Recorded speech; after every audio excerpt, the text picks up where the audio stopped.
Hello and welcome to the God is a Geek podcast. My name's Adam Cook and this is episode number 456. Isn't that nice? 456. And I am joined by the ever-present at the moment, Christopher Hyde. Hi, Christopher Hyde. I liked this. Will only work for video, but I did like your hand actions there. The Ken. What was it? Something Ken Rogers? Was it Ken Rogers? Mate, if you have 3, 2, 1. Oh yeah. Oh yeah. I'm with you now. Yeah. God, I bet he's good in bed. Adam Carroll, hello, mate. All right. Wow. Yeah, I'm good. It's great to come back on this podcast. I don't know who that Rogers man is, but I'm sure he's all right. He's all right. He's all right. I tell you what, I know a guy who is way better than all right. I mean, he's all right. And that's Christopher White. Hello, Chris. Hello. Hey, Did Kenny Rogers sing The Gambler? No. Wasn't that Kenny? No. Oh, I don't know now. No. What Rogers did we say? Was it Kenny Rogers? I said Ken Rogers. Ken Rogers. Gambler's a serious 3, tune. 2, 1. It's a serious tune. Yeah, it's definitely I'm Ken good, Rogers. mate. Yeah, good. You're good. Okay, Just singing some Kenny Rogers, but yeah, absolutely. Yeah. Let it all out, mate. Well, Ted Rogers. Ted Rogers was the 3, 2, 1 guy. Oh, Okay. Well. Dusty Bin. I think that's it. Well, Dusty Bin is definitely the early contender for podcast title. It's not very phallic, but let's not worry too much about that sort of stuff right now. Everyone good? Everyone's... Yes. I am better than I have been. Well, aren't we all? Yeah. Want to chat about it? No, not here. Not here. No. Let's talk about some video games instead. That's a lie. I'm very happy because I've played some bangers. Have you? I certainly have. I've got a tale or two, I can tell. Okay. Hey. Is it about assassins? Yeah. Or is it about Rising? It's about Summit's Rising in my I just need to trousers queue it when I up. talk about this game. Oh, really? Well, you've Tales of Arise is the game, and you've played it twice now. The first time was much more constricted, kind of. Yeah, it was a very demo small almost. snippet. It's like a 20-minute gameplay loop, but I could play it as much as I wanted. And it was different characters. So. Wasn't it a streaming build as well? Like I can't remember. They're both. Oh, were they? I Shadow, thought. Okay, fair enough. But this one was a much more substantial. This one was from the start. Oh, that's of the right. game. Okay. Yeah. So I'll just jump in, shall I? Yeah, mate. Absolutely. Yeah. So it's unlike the other one where I played a little bit of walking around, a bit of combat as all the different characters. This one was solely focused on the two main protagonists, and their names are Alphen and Shion. So from the video, it looks a bit like Shlon, because I can't quite see the eye. It looks like Shlon. Schlong. So you start. He is basically the first character you start as, and he's called Iron Mask because he's got a mask and it's made of iron. Ooh. And you don't know why, but they're basically been imprisoned by this. And this is another name which is great because every time I say it, I think of something else. And he's basically like an evil lord called Balsef. It sounds like Balsack. Yeah. Balsack. Yeah. Straight away, I knew exactly. Yeah. So anyway, he is watching over this land, and there are all these kind of prisoners, slaves, and it's based on like the oppression of the people of Dana. There's so many names that I've not even got them on screen, guys. I'm all up here. Doing great, mate. You're doing great. Thank you. That good. And there's this technologically advanced city in the sky called Rana, and basically you are trying to break free of this prison and take down these lords. So you start off in this place originally is called Calaglia, and it's all kind of like fire and brimstone. Good, isn't it? And it's basically like hell. That's what it looks like, and I think that's the kind of intention. And you have to kind of break free, and you start your journey as this guy called Iron Mask, who by the end of the preview, his mask is broken, and he is revealed to be this bloke called Alphen. And along the way, you meet this girl called Shlong. Come on. She lean into it. Lean into the Shlong. Shlong. And she is actually. Does Shlong ever meet Balsack? she battles with ball sack. Oh, but I'm sure that Bandai Namco are watching this and going, I'm really pleased that we let him play that game so that they could sit around and take the piss out of it. It makes me want to play it. That's all I'll say. I will say, just looking at the footage, it does look very, very this game looks great. is incredible. It looks amazing. Like, and not just like the gameplay and the kind of environment you walk around in, but there's like anime cutscenes that are really, really good. Like you kind of get in some games, they have like some anime cutscenes and they're quite shoddy or not as well produced, but this is like crisp, like it looks really good.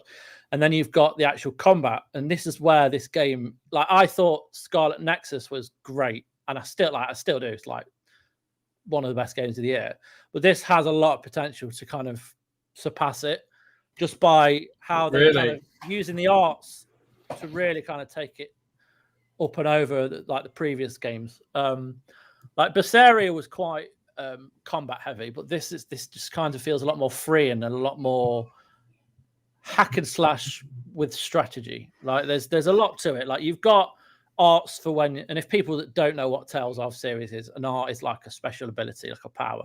And you've got certain arts that you can use on the ground and certain arts you can use in the air. You can call in your party members to kind of aid you in battle by a simple click of the D-pad, depending on which one's which. You've also got like super abilities that are like special abilities for your character. You'd also initiate this kind of double team move, which is also amazing. Jesus Christ. Schlong, double team. So all these kind of abilities play out in like kind of a choreographed thing of wonder.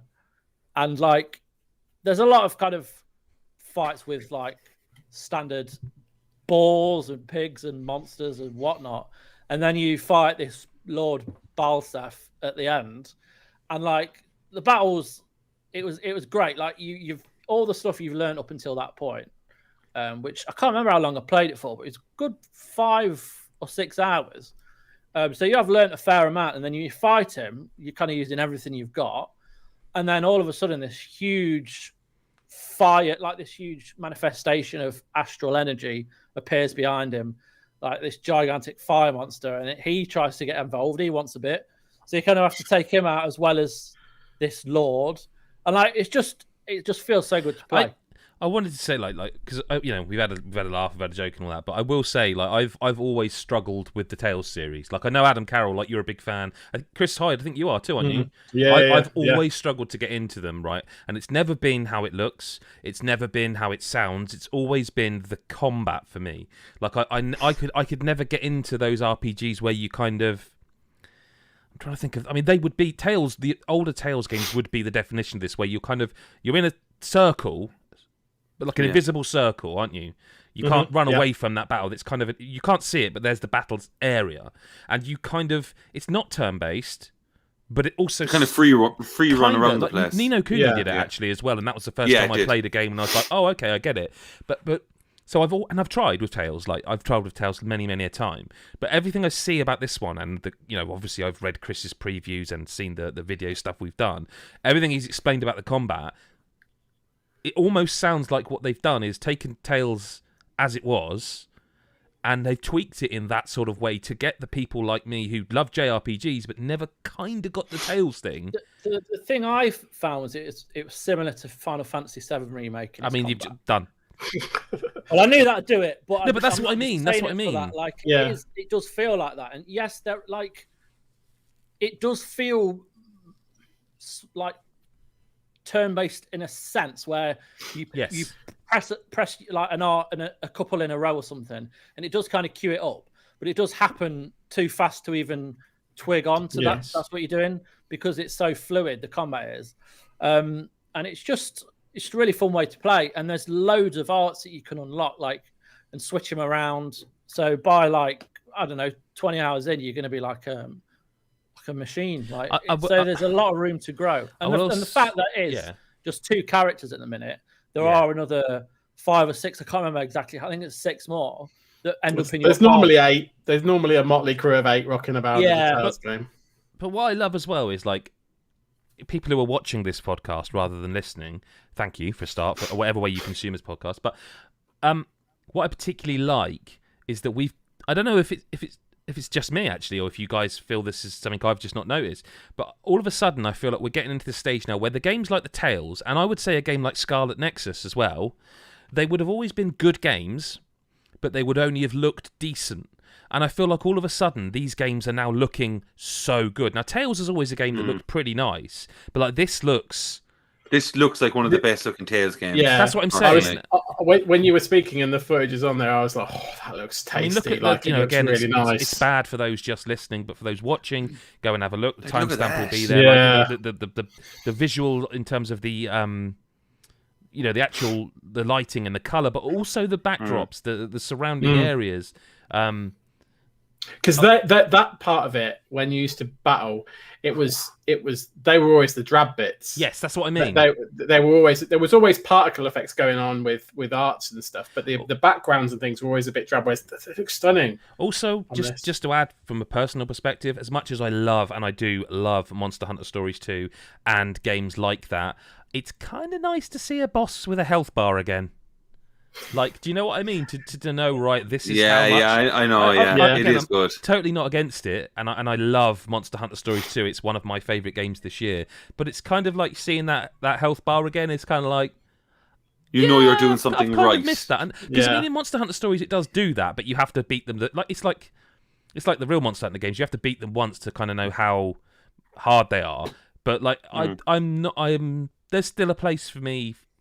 It's not immersion breaking for me to see a health bar. Like, do you know what I mean? Maybe games like that, I'd love it if you could do, like, you know, what was it? The move was Sense, or, you know, in Final Fantasies they always did this, and, you know, where you could like analyze them, and I kind of miss that a bit. They've done that in other Tales games where like you have to use an item to like see what their health is and stuff like that, and learn what their weaknesses are, what they drop and stuff. So I don't know whether that's in this game, but yeah, no, but there is plenty. Like, these are the first few hours of the game. Definitely. I can imagine it being Tutorial quite pops hefty. up So then. there's a lot more that I'm sure will be in it. And It like, looks good.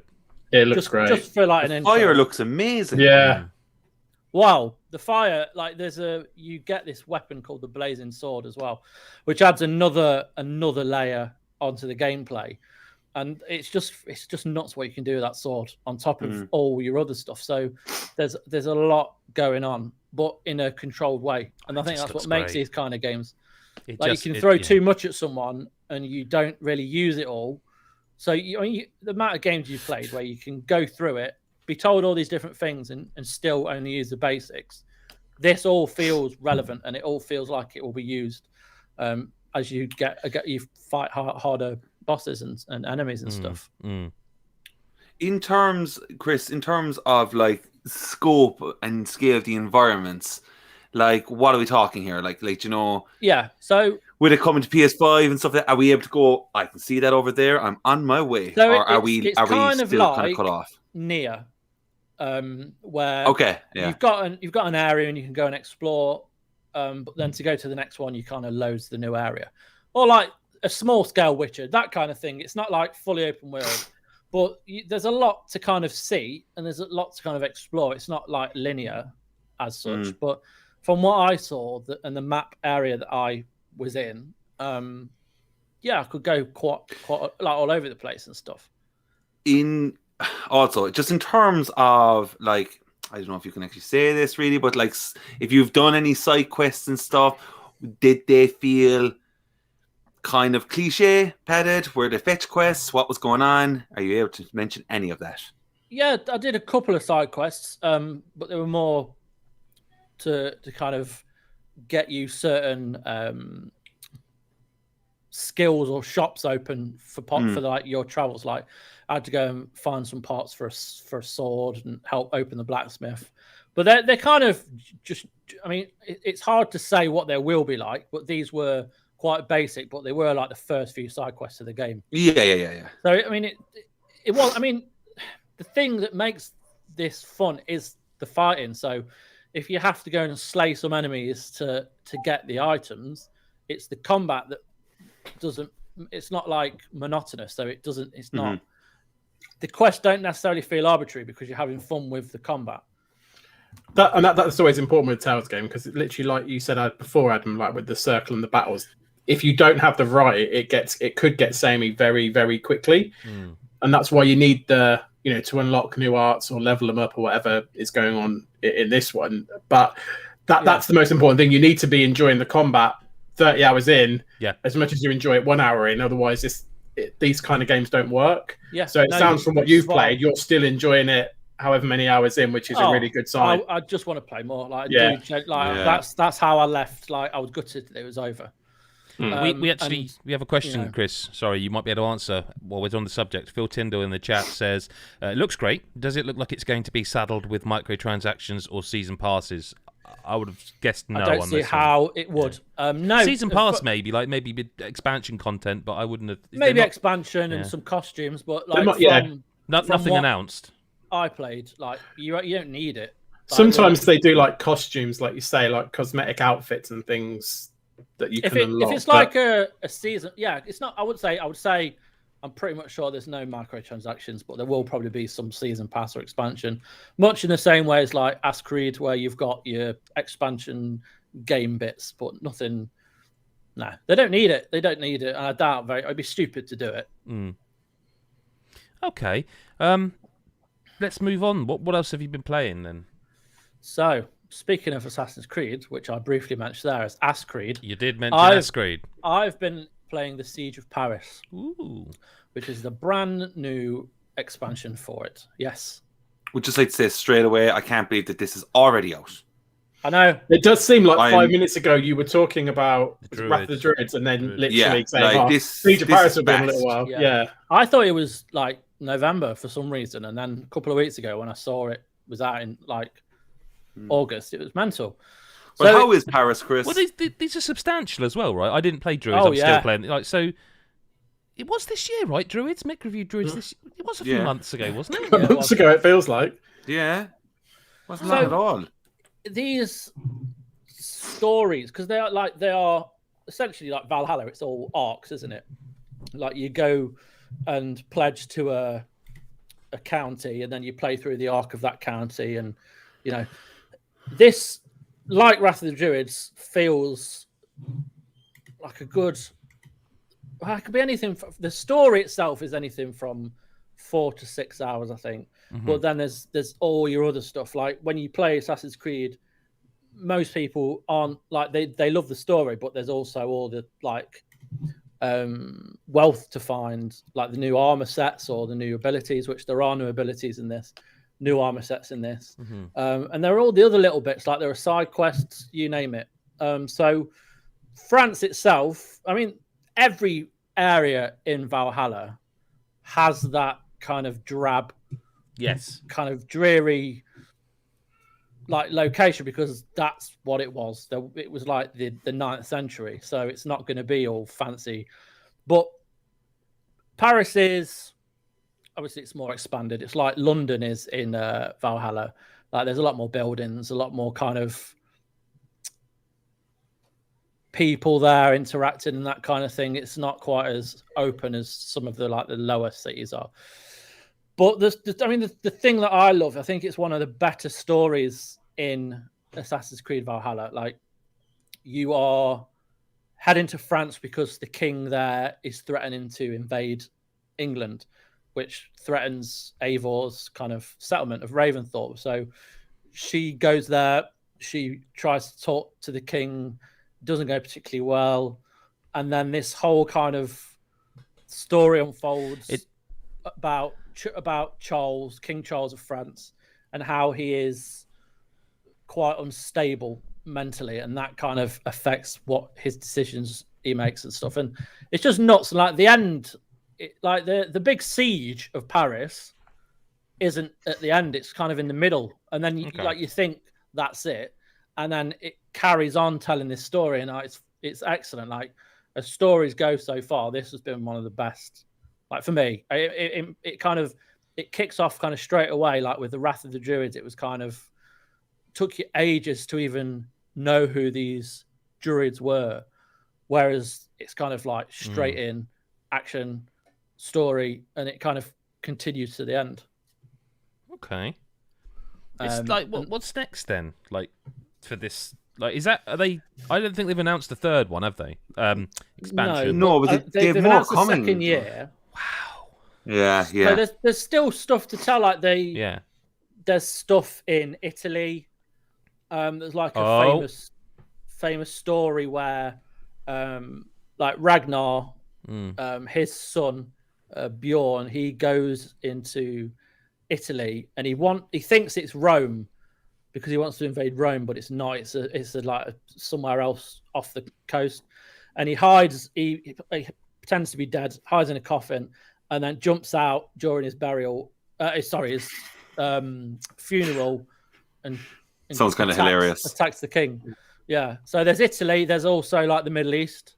Vikings try to make deals with some of the lords and that the sheiks or whatever in the Middle East, Africa. So there's different places for them to go. So they've got quite a wealth of content for them to make. But I would say Italy would be interesting with the ties to the Assassin's Creed series. Well, they just actually added Ezio's outfit to the game, didn't they?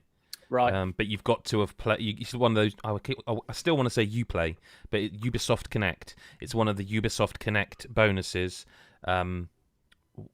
where you log into it. But you need to have played the previous two games. So I guess Origins and Odyssey, and then you can get Ezio's kit. Like it's. Do you know? I think honestly, it's probably one of the most frustrating games for me in the past 5 years, because every single time I play it, I'm like, this is so fucking good, but it's so big.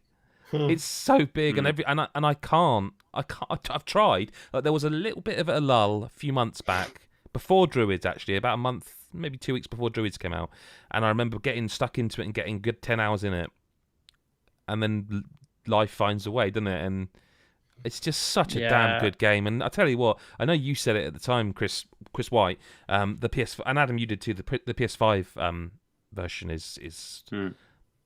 I'm still like chipping away at it. Yeah. I've not got too many more. Well, the DLC keeps coming along and stopping you from finishing it.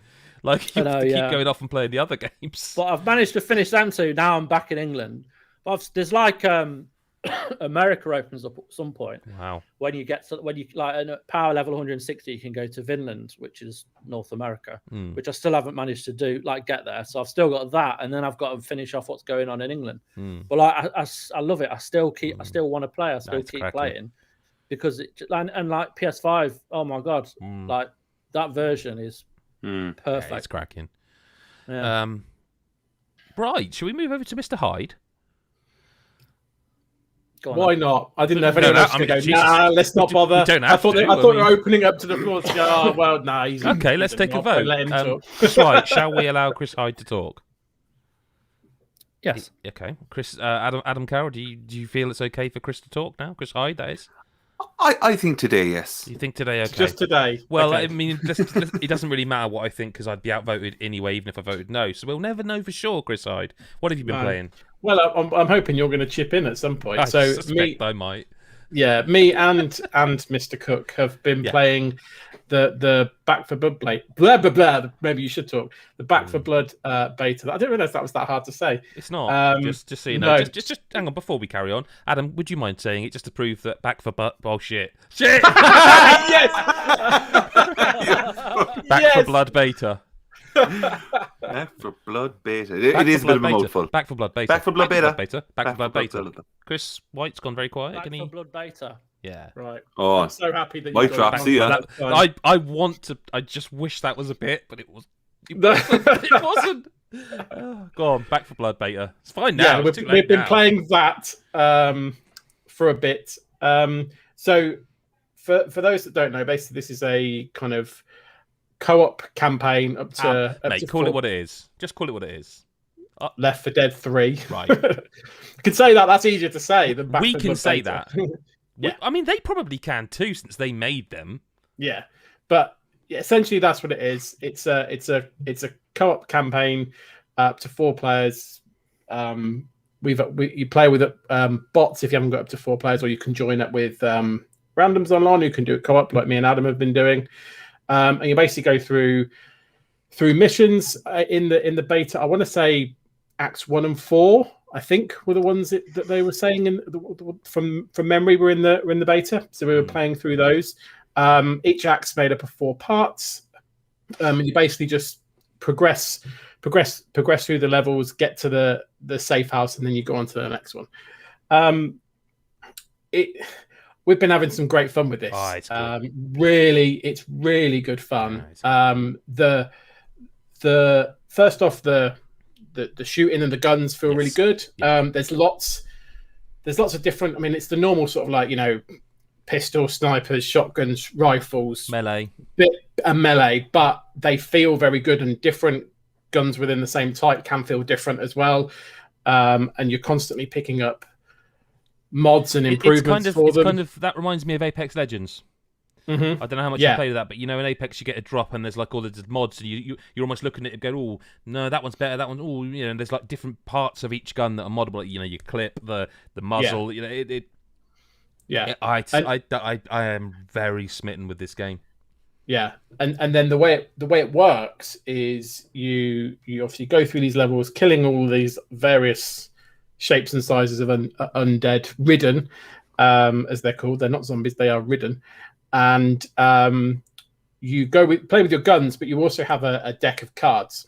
Okay. Yes. That you have some cards to start the game with, and basically it's your deck, and you will get dealt one card from your deck as like a starting card that you'll always have with you, and then at the beginning of each new act or each part of the act, so 1-1, 1-2, 1-3, you'll get the opportunity to choose, I think, from 5 from your deck. So you get 5 random cards from your deck to choose from, and you can pick one that you can add and as they an stack. extra. They stack if you see them twice. Yeah, so you can choose, right? So you can choose. Again, you control your deck from the start, so you could choose which cards go in it, but it's random which of those you get to choose from. If that makes sense. It's Hearthstone in terms of it's Hearthstone. It's Magic the Gathering, whatever you want to call it. It's deck building element to it, but it's only outside of the action. I guess it's, you know, you're deciding it beforehand, and then what you earn is you earn points as you play each round, and when you go back to the main hub, you can spend these points to unlock more cards. So you can, you know, mix and match your deck, tweak your deck up so that you can have the buffs you want and get rid of the ones you don't want. And it means you can create loads of different builds. So you could put a load of cards together that give real good bonuses for melee options, or ones that focus more on gunplay. So there's lots of cards. Like, I've barely scratched the surface of unlocking any of the cards, but there's lots of cards going on. You two are both laughing, both Adams, and I don't know why. So never mind. It's not for now. Okay, great. Not for now. He's clearly spotted the same thing I've spotted in the chat, and let's say no more than that. Back for Blood, on the other hand, is terrific. Like, it is. I knew I'd like it because I like first-person shooters. I didn't know I would be having to. I deleted the beta because I was like, if I don't, by the way, I've reinstalled the beta, now it's in open beta, but I deleted it because I was like, I will play too much of this, and it's only so many levels, if you know what I mean. I have seen a few videos knocking around that people have pointed out some of the, I don't know, bugs or deficiencies perhaps of the game. What I would point out, it's thank God beta. for them. Yeah, but like, man, the thing is, There's an amount of bugs or weirdness perhaps that you'll put up with if the game is that much fun, that you are just having that much fun with it. And like, this is one of those where you blink and 2 hours are gone. And the card system, I don't know if any of you else played Hearthstone here. I mean, like, yep. So you know what I mean, like, when I say, like, I know Magic the Gathering as well, but I mean, I think more people will probably know Hearthstone these days. But like, the idea that you can build a custom deck, and of course you've got the characters. Like, I was playing as Mom, and then I played as, I forget the name of the guy, but I played as the guy with glasses. And they've all got their own perks and like starting weapons. Like, some of them will start with a handgun, some of them will start with nothing, and they've all got perks on top of that. And team perks as well, which stack with everybody in your group. So it's really tactical. And honestly, like, from a perspective of, like, I've followed this studio since Left 4 Dead. Like, they broke away from Valve, and they made Evolve, which was a good game. But did very poorly because of the way the monetization and generally marketing was handled very poorly. They're with a different publisher now, and that they've even called the game Back 4 Blood. Smooth. So, why haven't they got? Why? well, because I guess there must be. I mean, I actually don't know. I would, because they put on their website and stuff that they're the makers of Left 4 Dead. It's not like it's a secret, but I would imagine that Valve owned it. I imagine it's a rights thing, right? Or there's some rights thing where they can't just make. Yeah. But I am. How much truly are you seeing like different from like the Left 4 Dead? The Yes, card system like- changes it massively. The card system really does change things up. Like you can even find like locations in the game where there's cards that you can use your currency that you're collecting as you go along to buy a card. And we both did it when we were playing the beta, and it was a card that basically meant that you would not be slowed down when strafing or going backwards, but you couldn't sprint anymore. And neither of us noticed that it said you couldn't sprint anymore. We just saw We were just like, a new card. A new card. And both of us moaned for the rest of that run about how we couldn't sprint. And it's like, so one of the things I would give them in terms of beta feedback is that I would say in between levels, like there's 4 levels per mission, or if you just carry on playing, I would say one of the things I would feedback is that I think there maybe needs to be an option where you can either use your currency or trash a card. Because otherwise, how are you going to try the cards out? Like, you want to try out a new card, you want to see if it works for your play style, but if 20 minutes in, you're like, I hate this, which is how I felt with simple, shift key, not being able to sprint or click the stick or whatever you do on a joystick, the simplicity of not being able to sprint anymore, I hated it. Yet someone will build a deck with that build in it and it'll be brilliant for them. And it's, again, that kind of Hearthstone-y thing of, I'll never be able to use that card, I don't get it, I can't play that way, and they can. I'd implement the system where you can either... I mean, at the end of the day, if you're not playing versus and you're playing with your mates or bots, you should just be able to play it how you want it. And so maybe just let you trash a card or swap. Or maybe you have maybe there's a penalty for it. Maybe you have to pay using your bronze, or maybe you can trash it, but that's instead of getting a new card this year.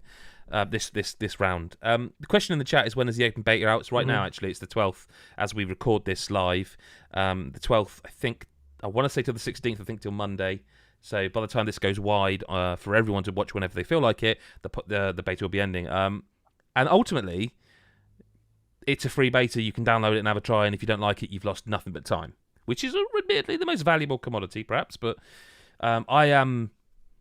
Like I think today it's gone gold as we're recording, and it's like, it's definitely coming out in October. Yeah, it's definitely coming out. Yeah. I cannot wait. And between this and Aliens Fireteam Elite, I'm always going to get that wrong, I am so excited for the kind of 4-player, whatever, co-op nature games, because I love shooters, but I've out-aged being able to be any good at competitive ones, but co-op stuff I can still enjoy, and I am so happy that we've basically got 2.5 months-ish where we're going to get 2, hopefully, really good, co-op shooters. Yeah. What else have you been playing, Chris? What else is on your thingy? So I have followed your advice from last week when you showed us Grime, and have been playing that on PC this week.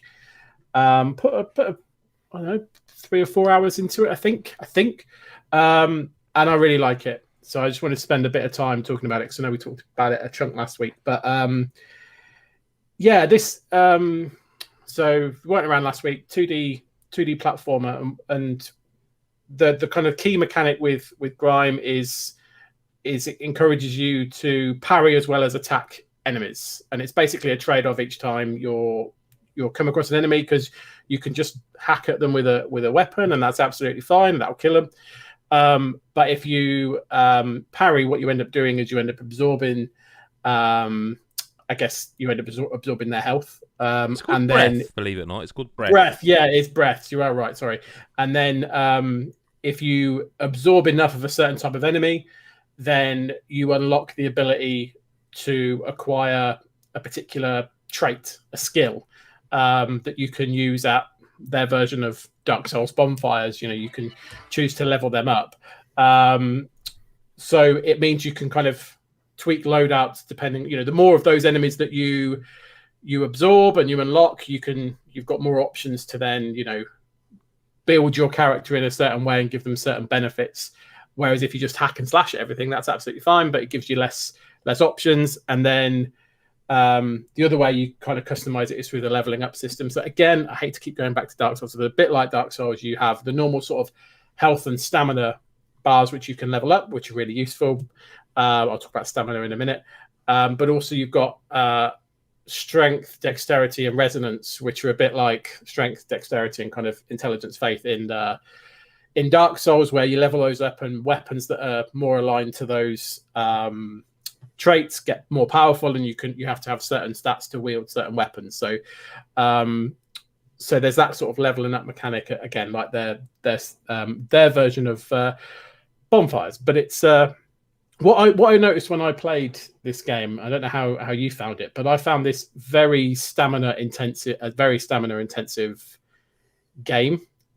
Personally, because literally you're using stamina for dodging and to swing weapons, like in Dark Souls, I suppose. But I found I was constantly running out, and then I just wanted to dash out of the way of something, and you just ran out of weapons. So I felt like it's very, unless I'm just playing it wrong, but found management of stamina feels very much like the aim of the game as you progress further and further into it. So I find myself leveling that up quite a lot, which is fine, because it makes you consider more about, okay, how am I going to approach this group of enemies? If there's three things running at me and a archer from above, how am I going to deal with them all coming at me at one time? But it's really engaging. I mean, you were teeing it up like you can do this and you can do this, and all those things are true. And what I found is, like, it is one of those games I'm like, crap, I've been playing this for 2.5 hours, and I've not I don't care, and I'm dying. Trust me, I'm dying. I'm making silly mistakes. I'm losing to bosses until you finally figure out that you just need to be patient and figure out their attacks, and then it's all good. But it is very much one of those games where you're like, you get engrossed into what you're doing, into exploring, just getting a little bit further, just to explore around the next corner. It reminded me a little bit of Ori, in the sense of how you use the map, and it's very interconnected. But the way it does it is you don't unlock a part of the map, and again, a bit like something like a 2D Metroid or something. You don't unlock the map until you find the map room, until you find this beacon. You don't unlock the map, but you don't unlock any part of the map in an area until you find that beacon. So it's literally all blacked out on the map until you find the beacon, and all the beacon unlocks is where you've been. So it's not like in other games where, if you go in a room, you can see what that room is and how it connects to everything else. You're literally in the dark on the map screen until you find that beacon. And that's really interesting, because you're like, oh my God, am I going the wrong way? And sometimes you could go with a dead end and have to get back, and then you finally unlock the beacon and you go, that's how that all connected together. But it's really, I'm really enjoying it. I literally want to go and play it again, like after this. Like it's really clicked with me. I remember messaging you, Adam, about that there is backtracking, but not as much as I thought. I was wishing for fast travel. I have unlocked fast travel now, so that problem does go away. But it does. There is backtracking in this game, and I know they're working on more shortcuts and more kind of fast travel options as they develop the game, and that will only improve it, because I think some people may just get put off as the map grows, and it grows because it will grow as you unlock more areas. Just being able to get around it a little bit quicker, I think, would improve. They did say they're working on that. I mean, they didn't say. I don't know if that's actually public knowledge. They didn't tell me not to tell anyone, so I mean, it's out there now. But. Yeah, I mean, but it's a great game. I've really enjoyed my time with it, and I'd encourage anybody that was either remotely interested last week when we were talking about it, or Adam Carroll, you need to play this game. PC and Stadia. So PC. And it's really good, really well done. Combat feels really, really tight and responsive, and as does the movement.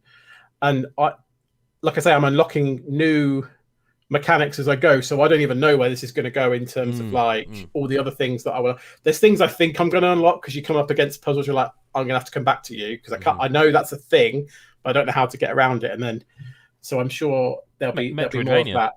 A bit. It is very Metroidvania. It is, it is very much sort of Metroidvania with a bit of a bit of Dark Souls type mechanics in there in terms of leveling up, and then the parry thing. But yeah, different enough to really grab you, but feels familiar because in terms of the genre that you're working in. But yeah, I really enjoyed my time with it. And Adam Carroll, I think you'd love it. Shall we do some listener correspondence? What do you think, Jack? Let's get onto it. Yeah. Ad, let's start with you. I think you've played one of these games. I've played both. I think everyone's played both by you. Matt King from Discord says, I'm going to finally purchase a game. Congratulations on your first game purchase, Matt. Disco Elysium or Death's Door? Which would you recommend most? Obviously, they're both completely different. Christ. Well, like, Death's Door's hype is just massive now, isn't it? It's just like everyone loves it. Disco Elysium, I have played, and that's just incredible. It's incredible, but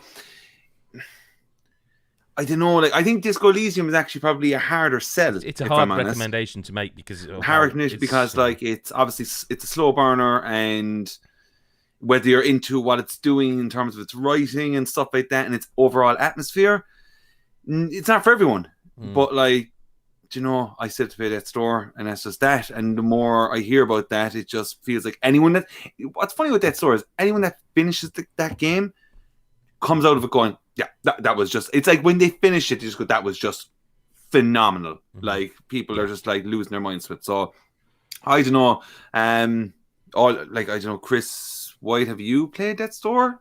He reviewed it, mate. Oh, you did. There you go. No, he hasn't played it. No, so like, okay, so the three of you have played it. For me, the answer is Death's Door. And that is, like you say, Disco Elysium is terrific, but I finished Death's Door a few days ago, and I'm not like I know Chris Hyde's now 100%ed it, and a lot of people were going to do the same. I don't have that inclination. I don't think I want to go and like do that, but I really enjoyed my time with it. It was I really like the difficulty of that game. Like it's balanced tremendously well for me. That's, I think, the biggest thing of it for me. I think it's just when you do get stuck and you die to a boss a few times, you know, like that. All I'll say is the word Betty, okay, which not your dog, Chris. But like I was literally sat here playing it with a controller, and I was like, I am not fucking leaving this room until that boss goes down. Like, there was nothing stopping me from. I it wasn't even that hard. That's the thing. Once you get the patterns down, it's not a hard game. And the game bosses are kind of teaching you for the end boss as well, without spoiling it. They're kind of they're coaching. Yeah, they are. I was not leaving this room without that win. No, and nothing. If I was to just say one more thing though, if I didn't play Disco, and if I was just looking at both of those games, I would still be going for Disco. Oh, I wouldn't. So I'd still be Death's Door. So, I mean, for me, they're very different games. Yeah. I guess he does say that. I guess, yeah. I think, like, you know, if you've got the time on your hands, because Disco and Death's Door are going to take you very different amount of times to really finish. If you've got the time, you get more from your money by playing Disco, but you very much know what you're getting with Death's Door. Death's Door isn't unique in what it's doing. It just does what it does incredibly well, very, very well. But there's not a lot new. Whereas Disco Elysium is more of a unique experience, I would say. But to your point, Adam Carroll, you kind of have to know that that's what you're getting into. It's a bit dark in places. It's text heavy, but the writing is excellent, and the way it goes about it is great. So I could buy both. Yeah. Just buy both of them. They're both great games. Well, hang on. So are we all voting for Death's Door? What's Chris White have to say about this? I would choose Disco Elysium, Okay. but only because I just think it's a great time sink. It's constantly impressing with its direction in terms of the dialogue and how that path opens up. The story is phenomenal. The writing is excellent. The art direction, like, it's just sublime. Like, It's the Tits McGee. It really is. Death's Door, like, it depends what you want. Like, if you want, like, to play a game that has gameplay as such, Death's Door is perfect because it is fucking banging. It's cracking, yeah. But Disco Elysium, I love because of the story and how layered it is in telling that tale throughout the various dialogue options. It's a bit heavy though, so if Yeah, you want it's- to like, yeah. I'm not saying like Death's Door's about death, but it's a bit different. It's quite light-hearted with it, though, isn't it? Yeah. To be honest with you. But- Yeah. So we're going 2 for 2, I'd say, are we? Yeah. I think Adam helping Carroll's at all. right. Buying both. Yeah. Disco Elysium, if you've got a PC, that's constantly on sale in the Epic Yeah, Games Store. yeah. So keep an eye out. Okay. Politica in Discord says, pick the single game you are most excited about that is due to release before the end of 2021. Yeah. Now I'm going to go last because I've got 2 and I'm really struggling to pick one. Do you know what? I'm gonna look at our. That's exactly what I'm doing. I'm sure we did. Did we do this last Yeah, week? A very we did similar question. Doesn't matter. Promote it. Go to godisgeek.com. Yes, absolutely, definitely do. The ones that jump at me from memory when we did this last time, Kenna, Dying Light 2. I'm sure there's a massive one I've forgotten. I like Tales of Arise now. Tales of Arise. Don't tell him. I'll have his game because he's not going to mention it. I can't believe you've not mentioned this game. Oh, damn, what have I not said? OLED Day. It's the same day as Nintendo Switch's OLED. Metroid Dread. Yeah. Oh God, yeah. Oh yeah, no, I want that as well. Jesus. For me, it's Sorry. that or Forza Horizon 5. Oh yeah, gee, guys. But I really want to see Halo Infinite. Really do. And like Back for Blood. I mean, I've played it. You don't need to. Oh. I wonder if Halo is still relevant in 2021. I don't know, mate. Yeah. Is there a way we could find out? I mean, There I've is never played the something. Halos. I should probably get on that. I should probably add that into our thread of Breath of the Wild. Yeah, well, That might be one for me to pick. keep your eye on the site in the coming weeks. Anyway, video game releases. It might be a bit longer than that. It's a lot of editing. It's a lot. Taking all the swear words out. I haven't started yet. I haven't actually started yet. It's a 3-hour video, and I haven't even started it yet. And that's just part 1. So I am really excited for Battlefield. I nearly said Battlefield. Really Again, I'm excited really for interested to Battlefield. see what Yeah. that becomes. And boringly, FIFA 22. Yeah, I didn't want to say it. But... Do you know what? I'm more excited about that the more I hear about it because there's loads of stuff they're adding to it this year, and I really want to see if they land. Let's see it. Let's see. Yeah, I'm a the big thing is, football like, fan so- now myself. so- I can't wait. So normally, like with FIFA, like I play a lot of pro clubs, We know. but that's where there's a lot of updates coming in pro clubs this year. So I'm like, oh, wow. let's see if they land. So yeah, it'd be interesting. And I would have said Horizon. Mm. Well, that's still technically not been delayed yet. Although by the time we, That's that whole thing is nonsense. it's not coming out this year, is it? Yeah, I know. Like No, they did a PlayStation Germany did a blog.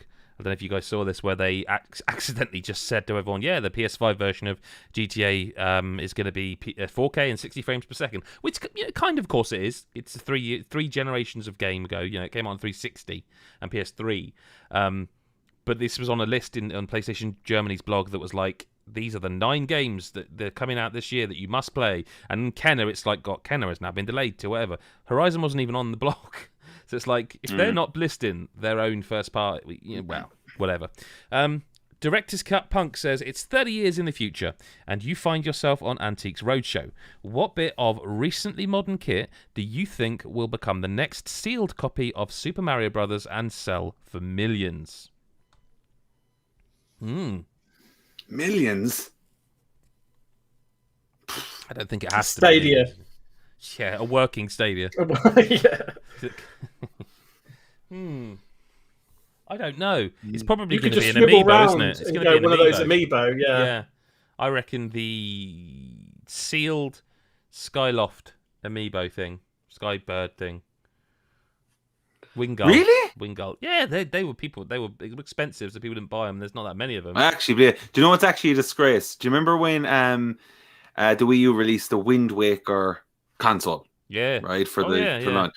So the box that console came in, I bought that console. I sold that box for 60 quid. Just the box. Just cardboard, 60 quid. People would buy anything. It's fucking hilarious. Anyone else got anything that they think that will end up a collector's? Just looking around the rooms, if I find anything. No, I don't know. I don't really collect stuff. No. I'm the one with the problem, admittedly. A lot of games like physical are games you wouldn't have thought of are crazy prices now. Like, it tends to be games that come out right at the end of a console's life that tend to be the rarest, don't they? Because they have the Right. shortest production runs. So it tends to be Mm. those ones that come out right as you're about to go to a new console. Probably not as much anymore, but historically, the ones that seem to be rarest. I'm talking like I know what I'm talking about, but generally they're the rarest ones. The games that you want to pick up now, if you can get them, are DS games. DS games are going for serious bucks. Like a lot of the Castlevania stuff is mental. Like Chrono Trigger DS, like you can get it for like, I don't know, 100 and something quid or whatever, like 150 quid, but that's 150 quid. Like there's copies of it for 300. Things like that are just like crazy. Like with DS at the moment, I've noticed, because I've been trying to build up a collection, and Christ, it's hard. It's hard. But yeah. Okay. Mick from Discord says, what's your favourite Apple Arcade game? Is anyone got an answer for this that isn't me? Yeah, by default, as I've got two of them. So I can talk about both of them and go, probably that one. So I think I've only got two, I think, because I just don't have enough time to get more. But two, I've got a Spider and Spire Blast, which is one you recommended me, Adam. So very, very, very different. But to be honest, I don't play either of them now. They're both for fun in the moment, but I don't tend to go back to them. But I guess if I picked, it would be Spire Blast, which is just basically one of those. It's almost like Candy Crush type things. You've got loads of levels and you just keep going around and match colors and stuff. But I don't really have a lot of time on top of consoles and PC to play a lot of Apple Arcade. That's the problem. Grindstone for me. Grindstone's fantastic. It's on PC and Switch now as well. I think Lyle reviewed the Switch version. Grindstone on Apple Arcade is worth having Apple Arcade for. It's that good. Mick also asks, what would a Switch port need to do to make you buy a game on Switch if it costs 40 quid and is available in Game Pass? Never happen. I feel like it's trolling this. He's trolling. I don't know. If the portability and like a unique Nintendo character, I'd probably be convinced. Like when Soul Calibur had Link, if that was on the Switch, I'd probably go, I'd get that version. Not the one with Spawn in it or something. I'd probably do that because I'm weird. I have a I don't know if there's an answer to this question that would please anyone. He also asks, what's your favourite recent DualSense implementation? The only ones I can think of are Ratchet and Astro, but I can't think of any others that are jumping out. Returnal was. I remember Mick Fraser saying during the review he actually had to turn it off for a bit because it's so intense, the haptics and stuff, that he couldn't. He actually played with it off, whereas I was like, this actually adds so much, I have to keep it on. Yeah, I'd say Returnal. I think Ratchet and Clank for me, because there's that video I did that with the music. I really think that's it's kind of like it's kind of next level of in terms of like someone who absolutely understands the console they're making a game for and knows how to do stuff that, like, if that wasn't in there, there is no chance that someone who scored it a 9 would score it an 8. Do you know what I mean? It is so. So we've got to that point in games now where the most minuscule things don't affect your overall enjoyment because they mount up to one larger thing. And that's an example of it for me, is that if it was never there, you'd never notice it. And yet it is there and it is noticeable, but not to everyone. Like, I wonder if everyone would have noticed it had people like me not done videos about it. Like, but I only noticed it, in fact, because I literally had the controller and I was capturing and I put it down on the desk there and it was going and I was like, what the hell's that? And then I picked it up and I put the headphones on to hear the music and it was going, again, it's so incidental to me, but that is also such an incredibly impressive thing from a programming point of view. I feel like, I'm sure maybe it's easy. I don't know. I mean, if it was easy, why wouldn't they all do it? But I was just. Yeah, like, so impressed with that. So impressed. Anyone else? Nothing has topped Astrobot still for me. Yeah, I think the thing you were saying around, like, doesn't add to the overall experience. I think in Astrobot it does, but because it's a more concise game, it naturally does. And it's literally a showcase for that type of thing. So it did feel more part of the experience than, say, Ratchet, but I still thought Ratchet was really good. Yeah. And some people can definitely say, oh, yeah, but, like, of course you'd say Astrobot because, like, it was the first time you really are taking in the DualSense. But, like, honestly, like, everything is kicking off on that controller when you're playing Astrobot, and nothing has like, Returnal is really good, Ratchet is really good and stuff like that, you know. But I think the next one for me personally that I think is going to be like, holy shit, is Horizon or God of War, something like that, are the next like real. It's difficult to imagine Horizon doing as much as Returnal or Ratchet because it's kind of more grounded in terms of it being humans, if that makes sense. But like, yeah, but I think it's more so adding to the tension of the game, I suppose, or the type of game. Do you know what I mean? Like with stealth and things like that. I don't know. The tension of the bow. Yeah, like, but I mean that fair, has been done in like Assassin, doesn't it? Yeah, Hood. Yeah, Hood did that really well. It's one of the things it did well. Yeah, that's a good game. Just but came and yeah, went, that was impressive. Yeah, sadly.